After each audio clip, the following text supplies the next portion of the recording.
इस संसार से तुम्हें देख करके चली गई है, तुम्हारा रिटर्न फिर वो आएगी। अब तुम्हें इस संसार में मैं तुम्हें नहीं रखूंगी रे। चल अब दूसरा संसार में तुम्हें कैद कर देती हूँ, ताकि वहां पक्षी भी तुम्हारी आवाज को नहीं सुनेगी। मुझसे अगर तुम मुझे पाताल में भी छिपा करके रख देते तो मेरे राजबाबा का सेना में इतना ताकत है बेशा, मुझे पाताल से भी खींच करके ले आएगा। कौन आएगा छुड़ाने के लिए तुम्हें? कौन आएगा? कौन आएगा रे?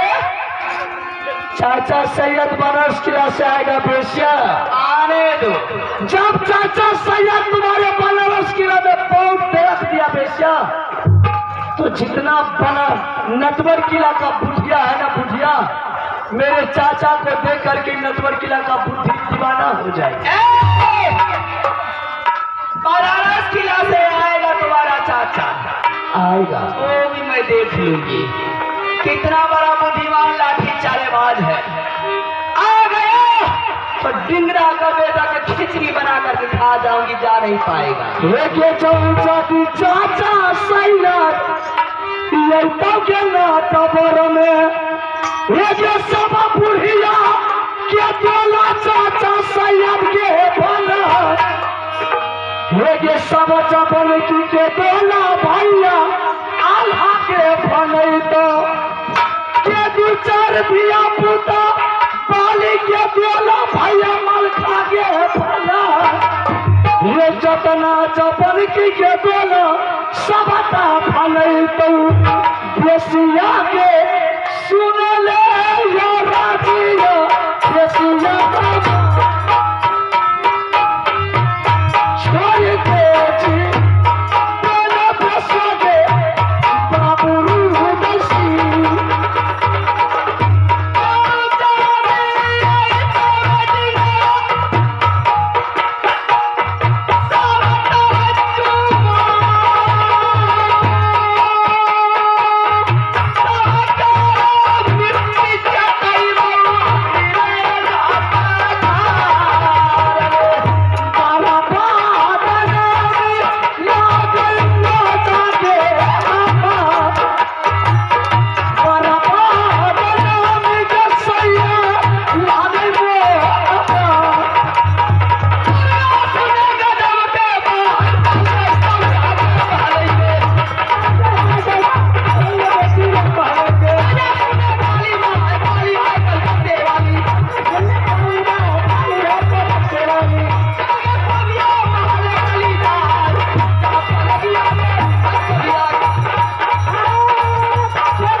आशीर्वाद हो रानी।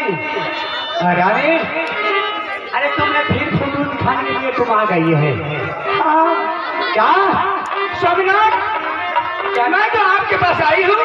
अच्छा, मैं सोची मैं इस जंगल में अंधा टुकड़ा से मरूंगी, अच्छा, तो मुझे कोई सफल नहीं मिलेगी। अच्छा, मैं मौली के लिए जा रही हूँ।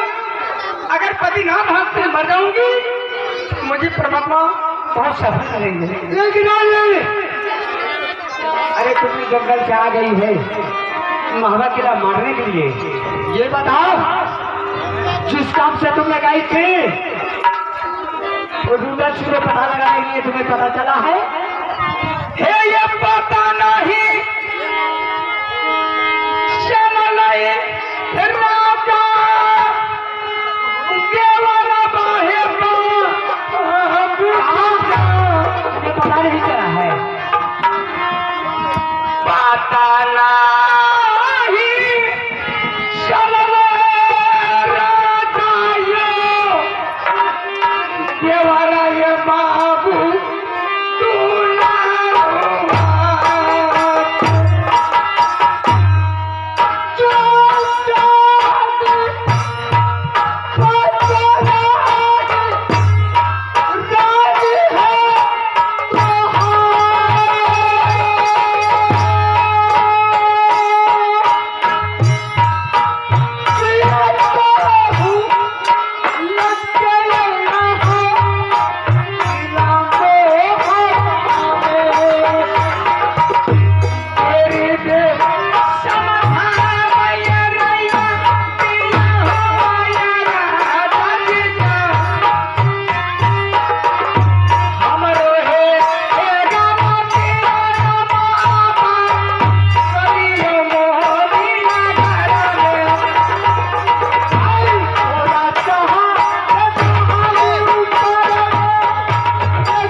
आपके सामने मेरे पतिनाथ मुझसे गलती हुई, मैंने घटना करती, लेकिन आप मुझसे गलती हुई, मेरी गलती क्षमा करना। अच्छा, लेकिन गलती क्षमा नहीं की है, आप मेरी बदल पर कोरस चलाए। नहीं चला गए हरमजादी। अरे तुम्हें मेरा का टाइम है, क्या बोल करके ले गई थी कि मैं देवर जी को यहाँ से मेला ले जाता हूँ और मैं अपने पावर से मेला से लौटा करके राजमोहा रहूंगा, लेकिन तुम अपना देवर को छोड़ करके ना जाने मेरा भाई कहाँ मरता होगा नहीं होगा, और तुम आकर के मेरे फोटो दिखाना शुरू कर दिया। देवर जी का पता मैंने नहीं लगा के गई। क्या तुम्हें पता नहीं चला है? नहीं। हे ये देवरा है लो भाई नहीं बा कसम नहीं आके साथ में जा देवरा ये लो भाई लो बा ये छवरी है ये कसम नहीं आ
देवर जी को फंसा करके ले गई है।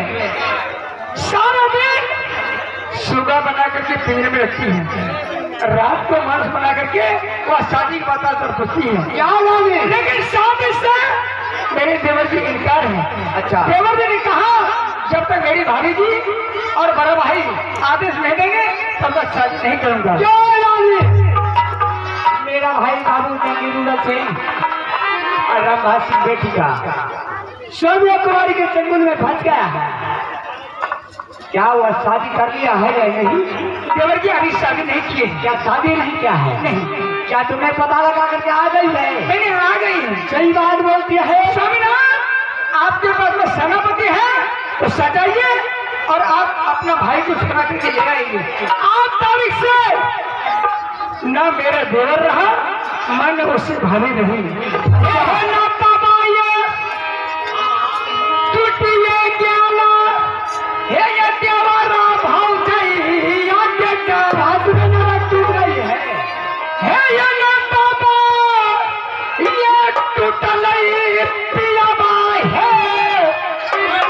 देवर है ये भाई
भाभी रहा न देवर रहा।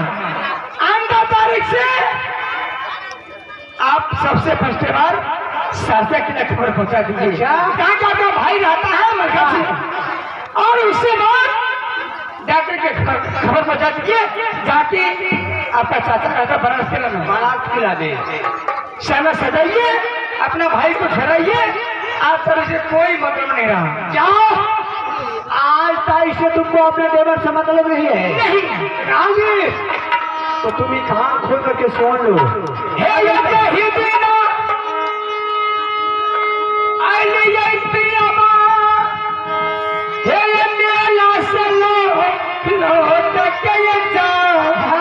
तुमने नखरा दिखाने के लिए आई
अरे मास्टर साहब, अरे एकरा बहुत जोर कर जैसे कहिए रे।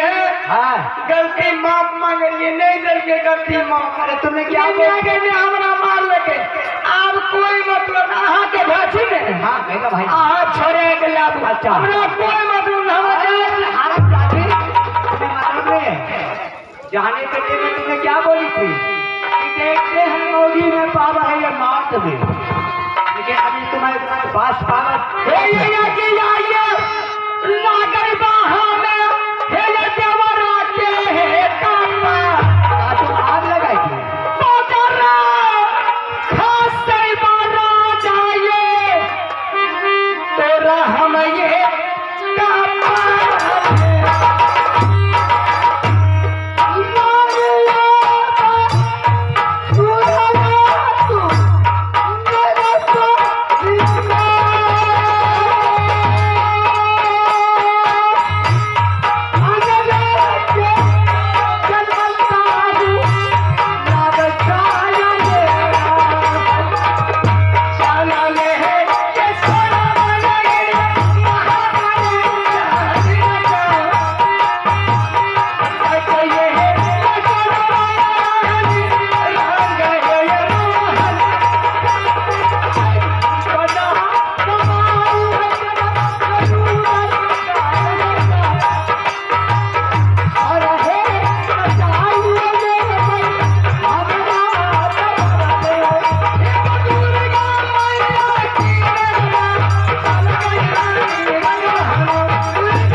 आज जाकर के हम दादी मेरा भाई को किला नटवर में वो छोरिया कुमारी को जंगल में फंसा करके आ गई है। आज बोलती है कि वो देवर से मुझे मतलब नहीं है। अरे तुम्हें मतलब नहीं है, लेकिन मुझको तो मतलब है। मेरा तो सहोदर है, मेरा भाई है, मेरा जान है, मेरा जिगर का टुकड़ा है। मैं तो उसके लिए जान देने के लिए तैयार हूँ। अरे यहाँ कबर तो भैया यहाँ मारे छोड़ा सुनो हो भैया थोड़ा सा दादू हो रच बिगड़ा के बाल बाल में मास्टर बहुत दूठा चारों साथ में लाल छोटा दू रे सोना को जीना ये बिगड़ा के धरा मेरा ताज मिला ना बिगड़ा के लट गई लाल हाँ रे सिरका लेना लट गई लाल हाँ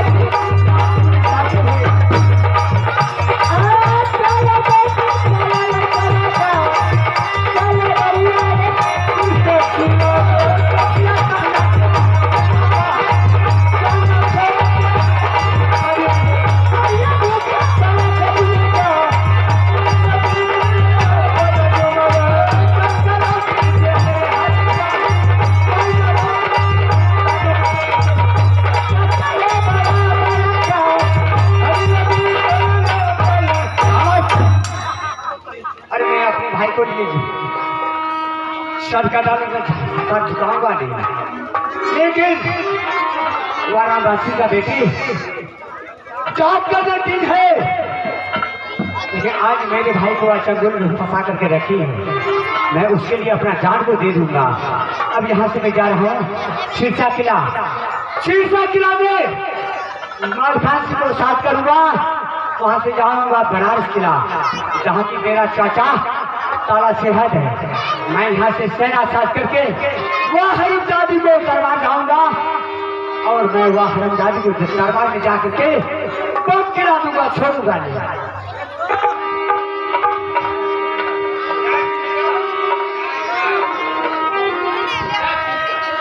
राम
आशीर्वाद मलखन सिंह भैया अरे आज मैंने राज बाबा को छोड़ करके एक तुम्हें शीर्षा कराया हूँ।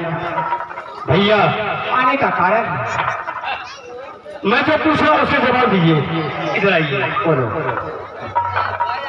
राज मोहब्बत का समाचार क्या है? अरे बाबू राज बाबा को समाचार तो बिल्कुल गड़बड़ निकल रहा है। क्या गड़बड़ है? इसलिए गड़बड़ है, एक समय की बात है, तुम्हारी भाभी नैना गढ़वाली मैंने सोई थी लाली से पहले पर। अच्छा से महादुर्गा ने सपना जगाई है कि बेटी अरे तुम्हें अपने महल में सोई है, देश तो उसको मुगल पैठान बेचा बना सभी जाता है माँ गंगा की बेड़ा देखने के लिए। ठीक है भैया। अगर बात जाती है तो तुम भी जा करके देख सकती है। अच्छा तुम्हारी भाभी आकर के मेरे सामने हाजिर हो गई और मुझसे कहने लगी कि पतिदेव आज दिल्लीगढ़ में पेटी चौहान ने पत्थर तोड़ कर मेला लगाया। आज से हाथ को झूला लगाया है। लगाया देश तो उसको मुगल पैठान सभी जा रहा है, पैसे बगाने आई है, सभी जा रहा है। इसलिए पतिदेव मुझे ऑर्डर चाहिए सिर्फ एक हफ्ता के लिए, जहाँ से मैं मेला जाऊंगी एक हफ्ता में लौट करके राजभवन आ जाऊंगी। अच्छा लेकिन मैंने उसे ऑर्डर देने से इनकार हो गया। ठीक लाचार बस में मेरे सामने वो आकर के गिर गई। अच्छा भैया मैं मर जाऊंगी। पतिदेव अगर आप ऑर्डर नहीं देते हैं तो मैं अपना जान आपको सामने हाजिर कर दूंगी। समझ गए कि भाभी जी को भाई साहब आप ऑर्डर दिए मेला देखने के लिए गंगा हरिद्वार का, तो मेला देखने के लिए किया था, कोई भी जा सकता मेला देखने के लिए। सही बात है, फिर बात क्या? लेकिन लाचार बस मलखन सिंह। क्या लाचार? अरे मेरा बेटा, तुम्हारा बेटा अभी 5 वर्ष का इंदल कुमार है, वह चलने का लायक नहीं है, बोलने का लायक नहीं है, बोलने का लायक नहीं। कहाँ जाऊँ, क्या हुआ नहीं हुआ। वह डर से मैंने रानी को ऑर्डर दे दिया है और रानी ने जाकर के बोली है कि मैं रुदल सिंह को साथ करके यहाँ से मेला जाऊंगी और मेला से मैं एक हफ्ता के अंदर में पतिदेव मैं मेला से लौट करके राजभवन आ फिर गया। बात है क्या? यहाँ से रानी गई रुदल सिंह को लेकर के, हाँ वहाँ गई माँ गंगा में वह झूमर खेली है, झिझर खेली है, मेला देखी है और मेला देखने के बाद वह ने 2 सामान छोड़ दिया। कैसे? जादू का पुस्तक और 9 लाख का चंद्रहार। अच्छा वहां से भाग के पराते हुए इन दोनों देवर भाभी आ रही थी। आधे रास्ता में आकर के वह मेरी रानी बोलती है कि देवर जी अरे गंगा स्नान तो मैं गई थी सही, लेकिन मेरा 2 सामान छूट गई है, जादू का पुस्तक काला गिरमल हार। अब जब तक जादू का पुस्तक काला हर गिरमल हार नहीं लाइएगा तब तक मैं बच नहीं सकती हूँ। अच्छा ये बात है। लाचार बस में रुदल सिंह आधा रास्ता में आकर के मेरी रानी के लिए वह तंबू को लगा दिया, गिरा दिया, वह तंबू को मेरी रानी को आराम करने लगी भाभी। वहां से रुदल सिंह वापस गया, लेकिन माँ गंगा ने इनको जाने से पहले रामभाई सिंह का बेटी शोभिया कुमारी क्या नेटवर्क किला उड़ाने वाली है, वह जादू का पुस्तक अपना लिया। अपनाने की बात जब यहाँ से रुदल सिंह गया तो उससे जादू को पुस्तक मांगा, लेकिन वह जादू को पुस्तक नहीं दे करके वही जादू को फंसा लिया और फंसा करके अपने नटवर किला ले गई है। अच्छा और नटवर किला ले जाने के बाद दिन रात वो शादी की वातावरण करती है रुदल सिंह से। हाँ, अगर शादी की वातावरण से रुदल सिंह निकाल जाता है तो दिन रात फटा बढ़ चलाती है। बच्चिया हाँ रुदल भाई के बदल पर चलाती। हाँ भाई साहब, भैया एक बात हम आपसे पूछते हैं, जिस समय हमारी भाभी ऑर्डर मांग रही थी गंगा हरिद्वार मेला देखने के लिए, तो ऑर्डर कौन दिया था पहले? अरे ऑर्डर तो मैं दिया था। तो सारा गलती आपका है भैया। अरे मेरा तो गलती है, ये है इसलिए है कि मेरा बेटा 5 वर्ष के है इंदल कुमार। अच्छा अगर मैंने रानी को ऑर्डर नहीं देता तो रानी मेरा के लिए मर जाती। भैया रानी जब मर जाती तो मेरा बेटा बहुत जाता। होश से बोलिए। आप इसी सोच के ऑर्डर दिए कि हमारी रानी मर जाएगी। मैं कहां रहूंगा मोहतारा दूंगा। अरे भैया ये सोचिए, एक आपका रानी अगर मर जाती, ये मलखन सिंह है, आपको दोबारा रानी ला देते। मलखन सिंह, अरे मुझे शादी करने का शौक नहीं है, लेकिन औलाद की शौक है। अगर औलाद मर जाता तो मैं तरफ तरफ से मर जाता। आपका क्या विचार है? ऐसा कीजिए कि आप चर्चा किला राजमहल पर आप चलाइए, हम चलते हैं रुद्र भाई के पास व्यक्तिगत फैसला करने के लिए। अरे नहीं पता नहीं है, वह हरमजादी ने अपने जादू लेकर के जादू वाली बन गई है। अच्छा, भाला पर्ची फौसा का काम नहीं है। ऐसा कीजिए ना, यहाँ दोनों भाई अपने राज छोड़ करके चलिए बनारस किला। हाँ ये हो सकता है। चाचा सैयद को कहने के लिए। हाँ क्यों नहीं? अगर चाचा सैयद हमको तैयार हो जाएंगे, तीनों बाप बेटा जाएंगे और नत्ती घर को आग लगा देंगे। ये हो सकता है। यहाँ से चलिए बनारस किला। बनारस किला में जाकर के चाचा से उसको खबर करेंगे, वहाँ से सेना साथ कर। चलिए भैया।